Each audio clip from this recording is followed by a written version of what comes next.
नमस्कार, मैं हूं Amod Shrivastava. Amazing thought, amazing message, amazing information की दिशा में आज एक कदम और आगे। आज के इस कहानी का शीर्षक है पश्चाताप। आपको ये मेरा वीडियो अच्छा लगे तो लाइक करें, शेयर करें और लाल बटन दबाकर सब्सक्राइब अवश्य करें। साथ ही बेल आइकन दबाना बिल्कुल ना भूलें। आज के इस कहानी का शीर्षक है पश्चाताप।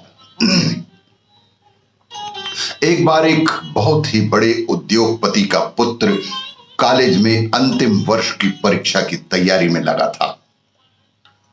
जब उसके पिता उसकी परीक्षा की तैयारी के विषय में पूछते हैं तो वो जवाब में कहता है कि पिताजी, हो सकता है इस बार कॉलेज में मैं ही अव्वल आऊं, लेकिन पिताजी अगर मैं अव्वल आया तो मुझे वो महंगी वाली कार चाहिए जो मुझे बेहद पसंद है। पुत्र की बात सुनकर उसके पिता बेहद खुश होकर कहते हैं कि क्यों नहीं बेटे, अवश्य ही दिला दूंगा और तुम्हारी मनपसंद की वो कार निश्चित रूप से तुम्हें दिला दूंगा यदि तुम पूरे कॉलेज में अव्वल दर्जे पर पास होते हो। ये तो उनके लिए आसान था क्योंकि उनके पास पैसों की कोई भी कमी नहीं है। दिन बीतते गए और आखिरकार परीक्षा खत्म हुई। परिणाम आया तो वो अपने कॉलेज में निश्चित रूप से प्रथम दर्जे पर पास हुआ और तब उसने कॉलेज से ही पिता को फोन लगाकर कहा कि वे उसके इनाम में कार तैयार रखें, मैं घर आ रहा हूं। घर आते आते वो ख्यालों में ही अपनी पसंदीदा गाड़ी को घर के आंगन में खड़ा देख रहा था। स्वप्न में ही सही, लेकिन जैसे ही वो घर पहुंचा उसे वहां कोई कार नहीं दिखाई दी। वो बेहद बुझे मन से पिता के कमरे में दाखिल हुआ। उसने देखते ही पिता ने उसे गले लगाकर ढेरों बधाइयां दी, खूब खूब आशीर्वाद दिया और उसके हाथ में कागज में लिपटी हुई एक वस्तु थमाई और कहा कि लो, ये तुम्हारा उपहार। पुत्र ने बहुत ही अनमने से उस गिफ्ट को हाथ में लिया और अपने कमरे में चला गया। गिफ्ट को खोलकर देखा भी नहीं और मन ही मन पिता को कोसते हुए उसने कागज खोलकर देखा तो उसमें एक भगवत गीता दिखी। ये देखकर उसे अपने पिता पर बेहद गुस्सा आया। उसे गुस्सा तो बहुत आया कि पिता ने अपना वादा नहीं निभाया, लेकिन उसने अपने गुस्से को संयमित कर एक चिट्ठी अपने पिता के नाम लिखी और जिसमें लिखा कि पिताजी, आपने मेरी पसंदीदा कार गिफ्ट न देकर ये भागवत गीता उपहार स्वरूप दी। शायद इसके पीछे आपकी कोई अच्छी मंशा छिपी हो, लेकिन मैं यह घर छोड़कर जा रहा हूं और तब तक वापस नहीं आऊंगा जब तक मैं बहुत सारा धन कमाकर अपनी वो पसंदीदा कार न खरीद लूं। जब मैं अपने कमाए हुए पैसों से वो अपनी पसंदीदा कार खरीद लूंगा तब ही मैं आपसे मिलने वापस आऊंगा। और वह उस चिट्ठी के साथ भगवत गीता को पिता के कमरे में रखकर घर छोड़कर चला ही गया। समय बीतता गया। पुत्र बेहद होनहार था।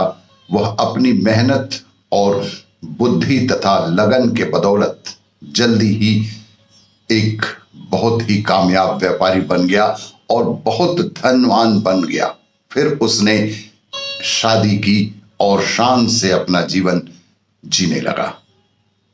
लेकिन एक दिन उसे अपने पिता की बहुत याद सताने लगी। फिर उसने सोचा कि क्या छोटी सी बात को लेकर पिता से नाराज होना। आखिर मैंने अपने मेहनत की कमाई से अपनी पसंदीदा कार तो खरीद ही ली, जो भी हुआ अच्छा ही हुआ। लेकिन उसके मन के भीतर कहीं ना कहीं एक गहरी भावना छिपी हुई थी कि यह सब शायद नहीं होना था। यह सोचकर उसने पिता को फोन लगाया। बहुत दिनों बाद पिता से बात कर रहा हूं, यह सोचकर धड़कते दिल से रिसीवर थामे खड़ा रहा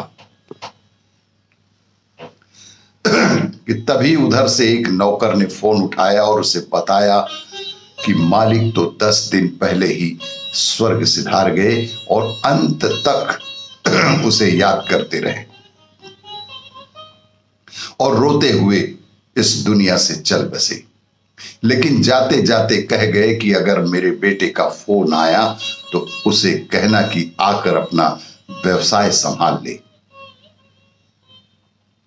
नौकर ने फिर कहा कि आपका कोई पता नहीं होने के कारण आपको सूचना नहीं दे पाए।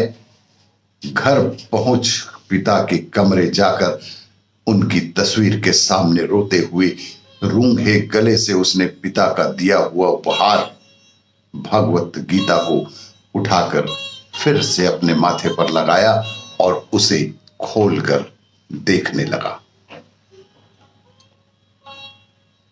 पहले पन्ने पर पिता ने उसके लिए कुछ संदेश लिखा था। मेरे प्यारे पुत्र, तुम दिन दूनी रात चौगनी तरक्की करो और अपने जीवन में उस मकाम पर पहुंच जाओ जहां आज तक शायद मैं भी नहीं पहुंच पाया।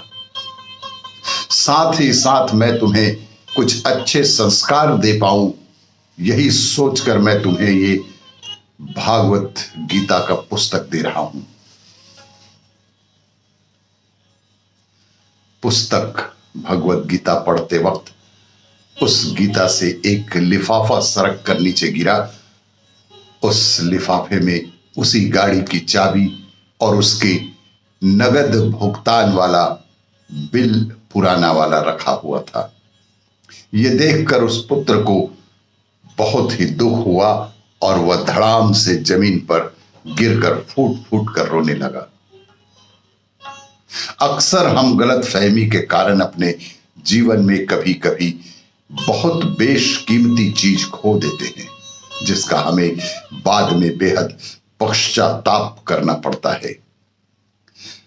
इसलिए सदैव ही प्रसन्न रहिए और जो प्राप्त है उसी पर्याप्त में खुश रहें। आपको ये मेरा वीडियो अच्छा लगे तो लाइक करें, शेयर करें और सब्सक्राइब अवश्य करें। धन्यवाद।